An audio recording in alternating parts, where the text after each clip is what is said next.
Welcome learners, this is your mentor, teacher and friend here. चलिए start करते हैं आज की वीडियो को। लेकिन वीडियो शुरू करने से पहले एक छोटी सी रिक्वेस्ट कहना चाहूँगी। अगर मेरे सेशंस आपको इम्पोर्टेंट लगते हो, वीडियो इन्फॉर्मेटिव लगता हो, तो मुझे फीडबैक ज़रूर दें। आपका फीडबैक मेरे लिए बहुत इम्पोर्टेंट है। यूपीटीजीटी इंग्लिश सब्जेक्ट से प्रिपरेशन करने के लिए मेरे चैनल को सब्सक्राइब करना ना भूलें, ठीक है। तो चलिए अब स्टार्ट करते हैं अपने वोकैब सेशन को। देखिए आज का जो सेशन है ना वोकैब में, वो साइके से रिलेटेड है, ठीक है। साइके एक रूट वर्ड है। आप साइक पढ़िए, मैं साइके पढ़ रही हूँ जिससे स्पेलिंग रॉन्ग ना हो, ठीक है। वो अपना अलग अलग कॉन्सेप्ट होता है जिससे आपको एग्ज़ाम में स्पेलिंग करेक्ट करने में बिल्कुल भी कठिनाई ना हो, ठीक है। चलिए सबसे पहले मैं आप लोगों को कुछ रूट वर्ड भी बता देती हूँ। जैसा अभी कहा मैंने साइके, ये इसका मीनिंग होता है ना स्पिरिट। मैं पहले भी डिस्कस कर चुकी हूँ। स्पिरिट होता है, सोल होता है, माइंड होता है, ठीक है। और ये ग्रीक का रूट वर्ड है। क्लियर? तो अब देखिए आज जो वर्ड हम डिस्कस करेंगे ना वो सभी साइक से ही या साइके से ही रिलेटेड होंगे। क्लियर? और जिसका मीनिंग होता है स्पिरिट, सोल या माइंड। क्लियर? ओके। और इनके साथ में ना हम एक दो चार रूट वर्ड्स को और देख लेते हैं क्योंकि अभी इनकी ज़रूरत पड़ेगी हमें। जैसे एक है हमारा याट्रिया, ठीक है। ये रूट वर्ड है और इसका मीनिंग होता है ना मेडिकल हीलिंग। क्या होता है? Medical healing. चलिए अब तीसरा एक और रूट हम देख लेते हैं जो है सोमा, ठीक है। और सोमा का मीनिंग होता है ना बॉडी। ओके, चलो एक और रूट देखते हैं जेनेसिस। क्या है? जेनेसिस। इसका मीनिंग होता है ना ओरिजिन। क्या है? ओरिजिन, चाहे बर्थ कह सकते हैं। क्लियर? एक और लास्ट रूट है हमारा पैथोस, जिसका मीनिंग होता है ना डिसीज। ओके, चलिए अब हमने ये कुछ रूट को हमने समझा है। अभी जो वर्ड्स आगे पढ़ेंगे ना इनमें हमें ये दिखाई पड़ेंगे, ठीक है। तो आप एक बार रिकॉल कर लीजिएगा अपने माइंड में कि हमने ये पढ़ा था और इसका मीनिंग ये होना चाहिए। क्लियर? चलिए सबसे पहला वर्ड है हमारा साइकोलॉजी। क्या है? साइकोलॉजी। देखिए जो साइकोलॉजी वर्ड है ना, साइकोलॉजी में देखिए जो साइकोलॉजी है ये बना है साइक से यानी इससे, और लॉजी से। लॉजी बना है लोगस से। लोगस का मीन होता है साइंस, ठीक है। यानी एक ऐसी प्रैक्टिस, एक ऐसा विषय जिसमें हम स्पिरिट या सोल या माइंड का अध्ययन करते हैं, ठीक है। उसी को हम कहते हैं साइकोलॉजी। साइकोलॉजी से आप सभी परिचित भी होंगे, एक सब्जेक्ट भी है जो हम पढ़ते हैं टेट सीटेट में, ठीक है। स्पेलिंग इंपॉर्टेंट है, ध्यान रखिएगा। नेक्स्ट वर्ड है हमारा साइकोलॉजिकल। देखिए CAL जिसमें लगता है ना या I से जिसमें लगता है वो होता है हमारा एडजेक्टिव सफिक्स। क्या होता है? Adjective suffix. क्लियर? बिल्कुल। तो साइकोलॉजी से संबंधित जो भी चीज़ें होती है ना उसे हम कह सकते हैं साइकोलॉजिकल। क्लियर? नेक्स्ट साइके को हम डिस्कस नहीं करेंगे क्योंकि हम कर चुके हैं। अगला वर्ड है हमारा साइकिक। क्या है? साइकिक। देखिए साइकिक एक ऐसा व्यक्ति होता है ना जिसमें सिक्स्थ सेंस होता है। ये क्या बात हुई? सिक्स्थ सेंस ऐसा कह सकते हैं ना एक अलौकिक शक्ति हो जिसके पास, यानी जो हमारे फ्यूचर के बारे में ना प्रिडिक्ट कर सकता है, यानी जो होने वाला है उसको पहले से पता है, तो उसको हम कह सकते हैं साइकिक, ठीक है। वैसे देखा जाए तो ये साइके का एडजेक्टिव भी है, ठीक है।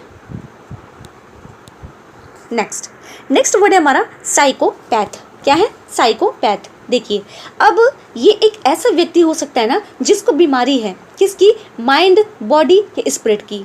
यानी माइंड बॉडी स्पिरिट से रिलेटेड कोई बीमारी हो सकती है, ठीक है। और इनको हम हिंदी में कह सकते हैं ना मनोरोगी, मनोरोगी कहिए या मनोविकृत कहिए।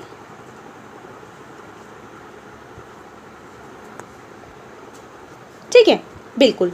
तो क्या होता है ना, इनको ये मेंटल या इमोशनल डिसऑर्डर से सफ़र करते हैं। कौन? ये जो साइकोपैथ होते हैं। क्लियर? बिल्कुल। अब देखिए नेक्स्ट वर्ड है हमारा साइकोपैथी। अब ये जो मेंटल डिसऑर्डर या इमोशनल डिसऑर्डर से जो व्यक्ति सफ़र करते हैं ना, उन्हीं का जो प्रैक्टिस होता है ये कहलाता है साइकोपैथी। क्या कहलाता है? साइकोपैथी। ठीक है, ये नाउन है हमारा। क्लियर?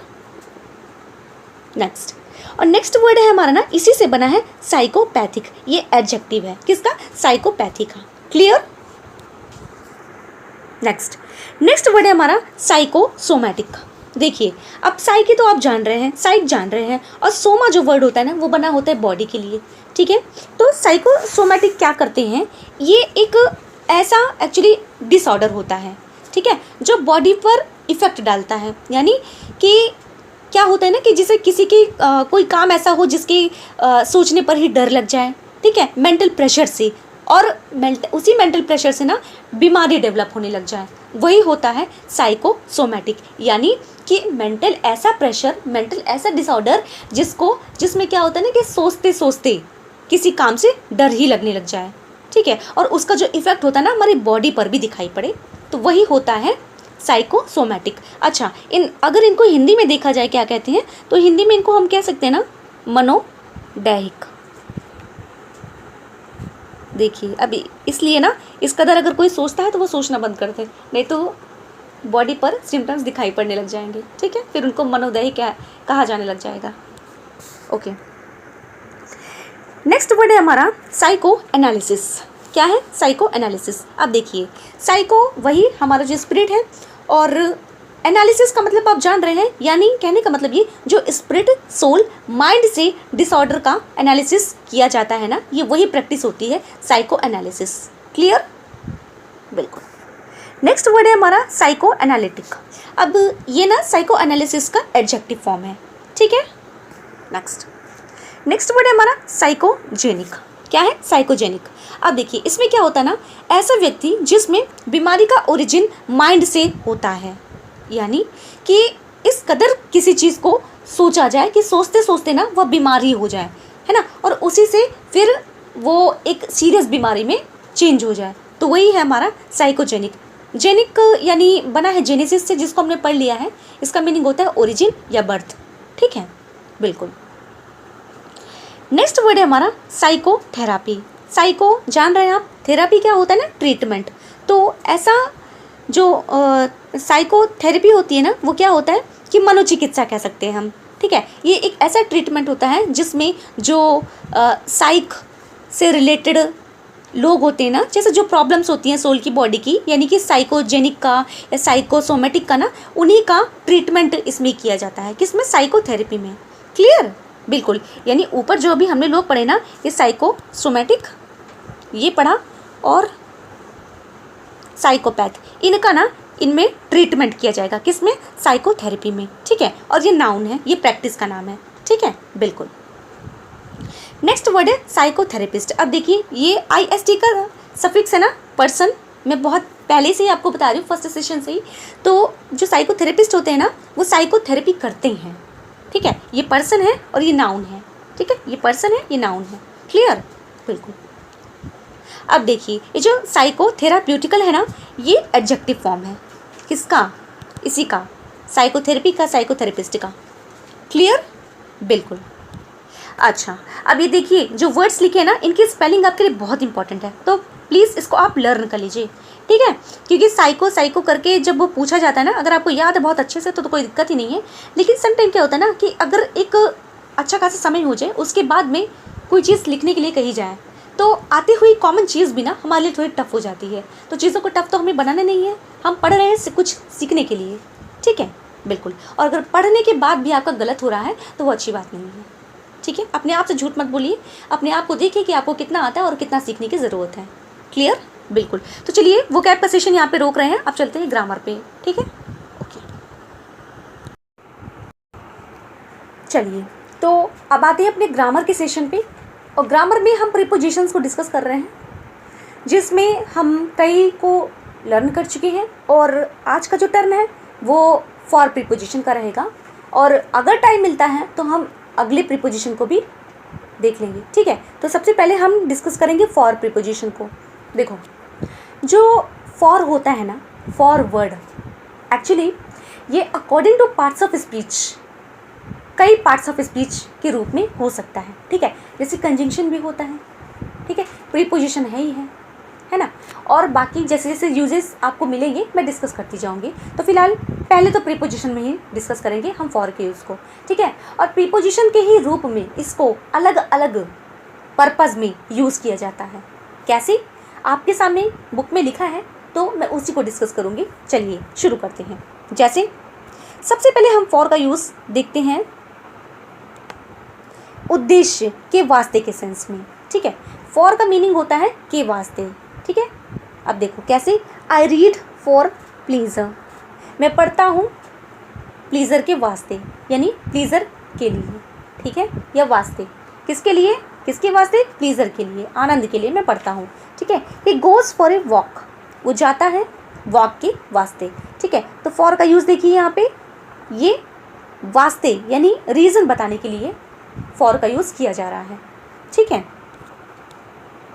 चलिए, अगला जो मीनिंग है ना फॉर का, वो है के कारण के रेफरेंस में, यानी अगर सेंटेंस दिया हो he will suffer for his evil habits, तो यहाँ पे देखिए फॉर का मीनिंग वो आ रहा है के कारण, ठीक है। He will suffer his evil habits, यानी इविल हैबिट्स के कारण जो है वो सफ़र करेगा, ठीक है, बिल्कुल। तो यहाँ पे जो फॉर का यूज़ है वो के कारण के रेफरेंस में है, क्लियर,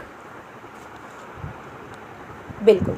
नेक्स्ट, अब देखिए फॉर का अगला यूज़ है हमारा फॉर ऑल हिज लर्निंग, तो यहाँ पे इसका मीनिंग आ रहा है ना के बावजूद, ठीक है।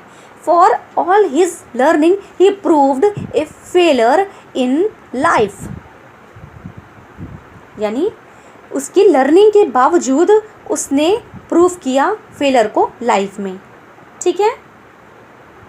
तो यहाँ पे के बावजूद का सेंस दे रहा है कौन, फॉर प्रीपोजिशन, ठीक है। तो सारे यूजेस को देखते जाना है कि किस किस रेफरेंस में हम फॉर का यूज़ कर सकते हैं, क्लियर, बिल्कुल।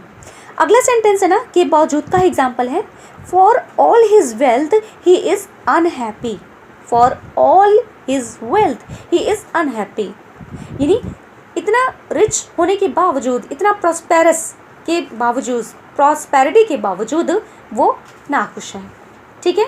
अब के बावजूद यानी सारी चीज़ें हैं उसके बावजूद, ठीक है। ज़्यादा हिंदी में नहीं लिखी चलूँगी क्योंकि हिंदी इंग्लिश बाइलिंगुअल ही लिखा है, तो वो चीज़ें आपको क्लियर हो रही होंगी, ठीक है। चलिए, नेक्स्ट है हमारा के लिहाज से, यानी इन view of, she is rather टाल फॉर हर एज। अब देखो यहाँ पे फॉर हर एज को देखो, यानी के लिहाज से, के हिसाब से, इन व्यू ऑफ, ठीक है, यानी वो अधिक लंबी है अपनी एज के हिसाब से, यानी के लिहाज से, ठीक है, बिल्कुल। It is quite warm for January, जनवरी के हिसाब से ये काफ़ी पूर्णतया वार्म है, ठीक है। तो बिल्कुल यहाँ पे जो फॉर का यूज़ किया गया है ना नाउन के साथ में, उसका मतलब ये निकल रहा है इन व्यू ऑफ, यानी के हिसाब से, के लिहाज से, ठीक है, के पक्ष में। अब देखो फॉर का ही यूज़ हम करते हैं ना इन सपोर्ट ऑफ के सेंस में, इन फेवर ऑफ के सेंस में, जैसे I will vote for you, आपके पक्ष में वोट करूँगा, तो ठीक है, बिल्कुल करेक्ट है। तो इसका ये यूज़ तो हम सब समझ ही रहे होंगे क्योंकि वोट तो हर कोई करता है, ठीक है। तो फिलहाल इसका वो कॉन्सेप्ट नहीं है, यहाँ पे हमें सेंटेंस देखना है, ग्रामेटिकल चीज़ों को पकड़नी है, ठीक है, बिल्कुल। तो I will vote for you कह रहा है, ठीक है। तो फॉर का रेफरेंस यहाँ पे ना आपके पक्ष में, यानी in favour of, in support of you, ठीक है, बिल्कुल। नेक्स्ट, अगला देखिए फॉर का ही यूज़ होता है ना कि अवधि तक, में से, के लिए। अच्छा, ये तो हम सभी यूज़ करते हैं, जैसे प्रेजेंट परफेक्ट में यूज़ करते हैं, प्रेजेंट परफेक्ट कॉन्टिन्यूअस में यूज़ करते हैं, ठीक है। तो यहाँ पे ना प्रेजेंट परफेक्ट का आपके सामने सेंटेंस लिखा है, जैसे I have now studied English for several years. I am going away for a few days. अब देखिए जो सेकेंड वाला एग्जाम्पल है ना, इसको वहाँ से मत कोरिलेट कर लीजिएगा जो मैंने अभी बताया, ठीक है। परफेक्ट वाला रूल और प्रेजेंट परफेक्ट कॉन्टिन्यूअस वाला रूल, प्रेजेंट का ही नहीं, हाँ। तो कहने का मतलब ये है परफेक्ट का रूल और परफेक्ट कॉन्टिन्यूअस का रूल जब हम पढ़ते हैं ना, तो वहाँ पे सिंस फॉर का यूज़ देखते हैं। तो ऊपर वाला जो एग्जाम्पल दिया है ये तो उसी रेफरेंस में है, लेकिन नीचे वाला जो एग्जाम्पल है ना, यहाँ पे फॉर का मीनिंग टाइमिंग ज़रूर है, लेकिन ये टेंस देखिए आप, I am going away for a few days, ठीक है। यानी ये समय तो बता रहा है, लेकिन टेंस देखिए, आई एम गोइंग अवे, मैं दूर जा रहा हूँ कुछ दिनों के लिए, ठीक है, बिल्कुल। और फॉर का यूज़ तो जानते ही हैं कि ये सिर्फ 2 ही टेंस में नहीं यूज़ होते हैं, ये कई टेंसेज में यूज़ की जा सकते हैं, अलग अलग रेफरेंसेस में, ठीक है, वो हम देख रहे हैं। नेक्स्ट है हमारा डेस्टिनेशन के अर्थ में, let us start for home, ठीक है। अब कहाँ के लिए, इनका डेस्टिनेशन क्या है, ये कहाँ के लिए स्टार्ट करना चाह रहे हैं, होम के लिए, तो इनका डेस्टिनेशन क्या है, होम, ठीक है, तभी कह रहा है के लिए, let us start for home, ठीक है। The train is bound for Delhi, बिल्कुल, अच्छा, फॉर दिल्ली ही लिखा है तो डेस्टिनेशन क्या है इसका, दिल्ली है, क्लियर। तो यहाँ पे फॉर का यूज़ बिल्कुल करेक्ट है। एक चीज़ और बता दूँ आपको, बाउंड देखा ना तो मेरे मन में याद आ गया, बाकी ना भी बताऊँ तो भी चलेगा, लेकिन ग्रामर चूँकि पढ़ रहे हैं तो हर एक रूल से हमें वाकिफ होना चाहिए। बाउंडेशन वर्ड नहीं होता, बाउंड वर्ड होता है, ठीक है। हो सकता है सुपरफ्लुअस एक्सप्रेशन में कभी एग्जाम में आए, तो आप चीज़ों को याद रखिएगा। नेक्स्ट होता है की ओर से, we should fight for the weak and the poor. आप देखिए इनको लड़ना चाहिए किसके लिए, कमज़ोरों के लिए, और यानी कमज़ोर लोगों के लिए और गरीब लोगों के लिए, ठीक है। तो फाइट फॉर का सेंस यहाँ पे है ना की ओर से, ठीक है। क्या मीनिंग है, की ओर से, यानी for the weak and for the poor हमको लेना चाहिए इनकी तरफ से, क्लियर, ओके। नेक्स्ट है हमारा के बदले में, he exchanged his book for another book, ठीक है, के बदले में। अब देखो बिल्कुल, he exchanged his book for another book. अब यहाँ पे के बदले का सेंस तो है ही है, क्योंकि एक बुक को रिफ़र कर रहा है दूसरे बुक के लिए, ठीक है। तो इसलिए यहाँ पे हमने फॉर प्रीपोजिशन का यूज़ किया है, और ये चीज़ को हमें अपने माइंड में बिठा के रखना है, क्लियर, बिल्कुल। नेक्स्ट है द लेटर्स, ये देखो ये एग्जाम्पल मैं आपको नहीं दूंगी, इसलिए नहीं दूंगी क्योंकि इसमें मिस्टेक है ना, तो इधर आपको मैं नहीं बताने वाली हूँ। किसी सेंटेंस में लगता है तो मैं उसको स्किप कर जाऊँगी, ठीक है, बिल्कुल। चलिए अब देखिए, नेक्स्ट है हमारा फॉर का ही यूज़, लेकिन कीमत के सेंस में। अब कैसे बताएगा कीमत को, आई बाट दिस पेन, एग्जाम्पल देखिएगा, आई बाट दिस पेन फॉर 5 रुपीज़, ठीक है। तो ये प्राइस बताने के लिए ना यहाँ पे फॉर का यूज़ किया गया है, यानी आई बाट दिस पेन, इस पेन को खरीदा फॉर 5 रुपीज़, यानी 5 रुपीज़ में। अच्छा देखो क्या होता है ना, एक प्रीपोजिशन के बदले हम दूसरा प्रीपोजिशन भी यूज़ कर सकते हैं समटाइम्स, ठीक है। अगर ये वो वाला रूल नहीं है, क्योंकि कुछ रूल ऐसे होते हैं ना पार्टिकुलर वर्ड्स के साथ में, चाहे नाउन हो, चाहे वर्ब हो, चाहे एडजेक्टिव हो, तो कुछ वर्ड्स ऐसे होते हैं ना पार्टिकुलर वाले, उनके साथ में ना एक स्पेशल प्रीपोजिशन ही लगता है, ठीक है। तो जब मैं इसकी बात नहीं कर रही हूँ, अब मैं ऑप्शनल यानी दूसरे रूल की बात कर रही हूँ, जिसमें जैसे फॉर पढ़ रहे हैं हम, या और दूसरा पढ़ा था अब पढ़ा था, अब की जगह जो है हम जो है अब का यूज़ कर सकते हैं बियॉन्ड के सेंस में, ठीक है, बिल्कुल। तो ये मेरे कहने का मतलब है कि एक प्रीपोजिशन के बदले हम दूसरा प्रीपोजिशन को सेट कर सकते हैं, ठीक है, अगर ये वो वाला रूल ना हुआ जिसमें पार्टिकुलर वर्ड के साथ में पार्टिकुलर प्रीपोजिशन लगता है, ठीक है, बिल्कुल। आई होप आप मेरी बातों को अच्छे से समझ पा रहे हैं मैं कहना क्या चाह रही हूँ, क्लियर। चलिए नेक्स्ट, उपयुक्त अनुपयुक्त बताने के लिए फॉर का यूज़ कैसे करते हैं, देखिए, ड्रिंकिंग इज़ गुड या बैड फॉर हेल्थ, ठीक है, बिल्कुल। और एक बात बताऊं आपको, अगर आप फॉर का मीनिंग, अगर क्या हम सभी बचपन से ही पढ़ रहे हैं, फॉर का मीनिंग के लिए के सेंस में पढ़ते हैं ना, तो कुछ हद तक उसका भी यूज़ है और उससे भी हमारा काम हो जाएगा, ठीक है। जैसे अगर ये कह रहा है कि you are the man for the job, तो फॉर द जॉब के लिए आप पर्सन हो, ठीक है, तो के लिए का भी सेंस यहाँ पे अप्रोप्रिएट है, तो वो आप माइंड में करके चलिएगा। जैसे ड्रिंकिंग इज़ गुड या बैड फॉर हेल्थ ना, तो हेल्थ के लिए ये पीना जो है वो हानिकारक होता है या लाभदायक होता है, ये कहना चाह रहे हैं। तो यहाँ पे फॉर का सेंस बिल्कुल करेक्ट है। ठीक है जी। नेक्स्ट है हमारा कि दूरी तक अगर हमें बताना हो तो हम कैसे फॉर का यूज़ करेंगे। ठीक है, जैसे वी वॉक्ड 3 माइल्स। क्या? We walked 3 miles. अब यहाँ पे देखो फॉर ना लिखा हो तो भी हम अज्यूम कर लेंगे कि फॉर है, और अगर फॉर है तो बिल्कुल करेक्ट है। ठीक है, वी वॉक्ड 3 माइल्स। हम गए या चले कितना? 3 मील तक। ठीक है, तो यहाँ पे फॉर का प्रीपोजिशन का हमें यूज़ करना है। क्लियर? बिल्कुल। देखो, for miles and miles there is not a house to be seen. Okay, तो इस सेंस में भी हमें अच्छा जी बिल्कुल। तो यहाँ पर भी हमें फॉर का यूज़ करना है क्योंकि ये दूरी को बता रहा है। ठीक है जी, क्लियर। नेक्स्ट, अब देखो जब हमें फॉर बताना हो ना जैसा के सेंस में, जैसे they left him on the battle field for dead. ठीक है, तो जैसा के सेंस में भी हम फॉर को यूज़ कर सकते हैं। They choose him for their leader, तो यहाँ पर भी हम फॉर का यूज़ कर रहे हैं। ठीक है, जैसे के सेंस में। चलिए फिर आज के ग्रामर सेशन को यहीं पे रोक रहे हैं। अब आते हैं अपने लिटरेचर पोर्शन पे। ठीक है, आप प्रैक्टिस करके रखिएगा ग्रामर में। ठीक है, क्योंकि बिना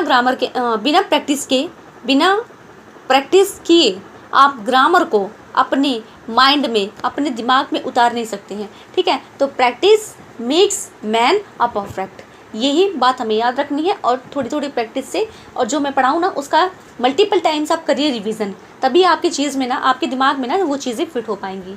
क्लियर? बिल्कुल। चलिए हाँ, अब स्टार्ट करते हैं अपने लिटरेचर पोर्शन को, जिसमें हम डिस्कस कर चुके थे अपने कुछ लिटरेरी फॉर्म्स एंड टर्म्स को, है ना। तो टर्म्स में आज जिसका टर्न है वो है मोनेडी का। तो चलिए स्टार्ट कर लेते हैं। Monody is a poem. Monody is a poem specially of morning spoken by one person only. ये एक ऐसी कविता होती है ना जिसमें केवल एक व्यक्ति द्वारा विलाप किया जाता है।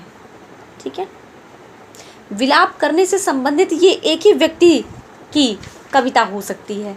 ठीक है, और इसको हम कह सकते हैं ना शोक गीत या इलेजी भी कह सकते हैं। ठीक है, वैसे जो एग्जाम्पल दिया है इसमें ना लिसिडास का, वो तो इलेजी भी है, और मोनेडी आता है तो मोनेडी भी हमें टिक करना है ऑप्शन में, है ना। तो अकॉर्डिंग टू ऑप्शन हमें देखना है कि हमारा आंसर क्या है। ठीक है, अगर मोनेडी है तो मोनेडी को टिक करना है, इलेजी है तो इलेजी को टिक करना है, या तो उसमें जैसा ऑप्शन रहेगा ना उस हिसाब से हमें टिक करना है। तो अच्छा, एग्जाम्पल जो दिया है वो दिया है लिसिडास का। लिसिडास मैं आपको पढ़ा चुकी हूँ।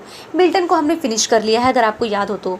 ठीक है, चलिए, तो कहने का मतलब ये है कि ये एक शोक कविता होती है और एक पर्सन के द्वारा विलाप की हुई ये कविता होती है। ठीक है, और मिल्टन का जो लिसिडास है ना, ये इनका बहुत अच्छा एग्जाम्पल है। ठीक है, 1637 में लिखा गया था, 1638 में पब्लिश किया गया था। बाकी चीज़ें आपको याद होंगी। ठीक है, चलिए नेक्स्ट आता है हमारा mood. The poet creates a feeling. बिल्कुल, पोएट एक फीलिंग को क्रिएट करता है। This feeling becomes mood for the reader. अब ये जो फीलिंग होती है ना, जो फीलिंग बनाता है पोएट, वही जो फीलिंग होती है ना, बिकम्स मूड। अब वो मूड बनाती है किसका? रीडर का। ठीक है, कैसे बनाती है? देखिए, the structure and the style. The structure and style of the poem, जो पोएम का स्ट्रक्चर होता है ना और स्टाइल होता है, वो सजेस्ट करता है एटमॉस्फेयर को। ठीक है, और जिसको ना हम कह सकते हैं मूड। यानी कि किसी भी कंपोजिशन को पढ़ने के लिए कविता में जो इस तरीके का कविता का जो स्ट्रक्चर स्टाइल होता है ना, जिससे एक रीडर का मूड बने, है ना, उसी को हम इंग्लिश में कहते हैं मूड। ठीक है, अब देखो, और diction plays a great part in creating mood. अब देखो, ऐसा पूछा जा सकता है कि मूड को क्रिएट करने में कौन सा पार्ट इम्पॉर्टेंट है, तो हम कह सकते हैं डिक्शन। अच्छा, डिक्शन क्या है? जो वर्ड्स का अरेंजमेंट होता है ना, वही कहलाता है डिक्शन। ठीक है, नेक्स्ट, आई होप चीज़ें समझ में आ रही होंगी। इजी लैंग्वेज में लिखा है तो पढ़ने में कोई प्रॉब्लम नहीं होगी, ठीक है। प्रकाश बुक से है, आप खुद भी पढ़ सकते हैं, वीडियोस को देख सकते हैं, ठीक है। नेक्स्ट है mysticism. Mysticism is a teaching. पहली बात तो वर्ड नाउन है, देख ही रहे हैं आप। Is a teaching and belief, ये एक प्रकार का टीचिंग है, एंड बिलीफ भरोसा है, विश्वास है। In it knowledge of God, God का knowledge of real truth may be obtained through meditations और स्पिरिचुअल इंसाइट। अब देखिए भैया, ये कह रहा है कि मेडिटेशंस से और स्पिरिचुअल इंसाइट से गॉड के ज्ञान को पाया जा सकता है, ठीक है। कितनी बड़ी बात कह दी इन्होंने। तो ये जो टर्म का मीनिंग है मिस्टिसिज्म, ये एक बिलीफ है, और ये जो गॉड का जो ज्ञान है वो एक रियल ट्रुथ के द्वारा जो है, वो कहने का मतलब मेडिटेशन से और स्पिरिचुअल इनसाइट से प्राप्त किया जा सकता है, ठीक है। इसी को, यही जो सारा सिस्टम है, पढ़ने का प्रोसेस है ना, हम मिस्टिसिज्म के अंदर इस सारी बातों का ज्ञान प्राप्त कर सकते हैं। क्लियर?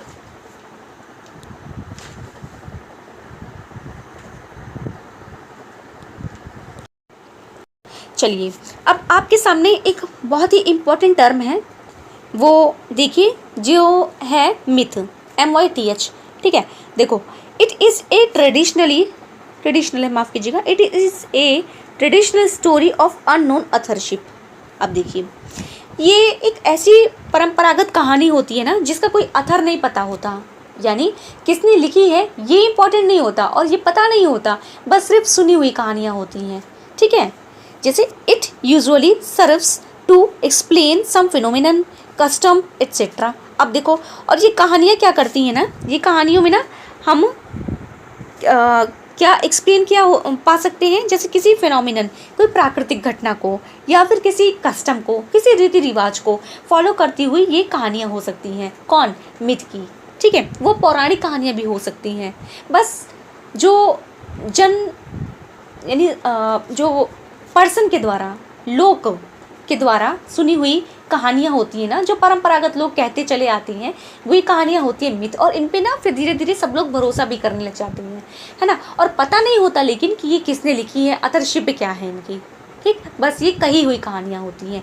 अब देखो कैसे इनका नाम पड़ा है मिथ, वो देखो, it is derived from Greek term that is called muthos, MUTHO। मैं पेन हटा दूँ, दिखे आपको क्लियर जी, म्यूथोस। तो ये एक म्यूथोस ना ग्रीक टर्म है, यानी जिसका मीनिंग होता है ना mythos, which means anything uttered by loud नहीं है भाई, वर्ड है जी, which means anything uttered by word of mouth. अब देखो, जिसका मीनिंग यही होता है ना कि मुंह से कहा हुआ, ठीक है, ऐसे शब्द मुंह से कहे हुए, ठीक है, बिल्कुल। तो इनका कहने का यही मतलब है कि मिथ जो वर्ड है ना, अननोन अथरशिप होती है, पता नहीं होता किसने लिखा है, किसी घटना या किसी रीति रिवाज पे बेस्ड हो सकती है, और इसी चीज़ को ना परंपरागत एक पीढ़ी और कुछ लोगों ने फॉलो किया, फिर उसके बाद उनकी पीढ़ी फॉलो कर रही है, फिर वो फॉलो कर रहे हैं, तो ऐसे करते करते ना परंपरागत तरीके से सभी लोग उसको फॉलो करने लग जाए। और ये वर्ड जो है ना, कहाँ से आया है? ग्रीक वर्ड से आया है, ये भी हमको याद रखना है, जिसका मीनिंग होता है uttered by word of mouth, मुँह के कहे हुए शब्दों के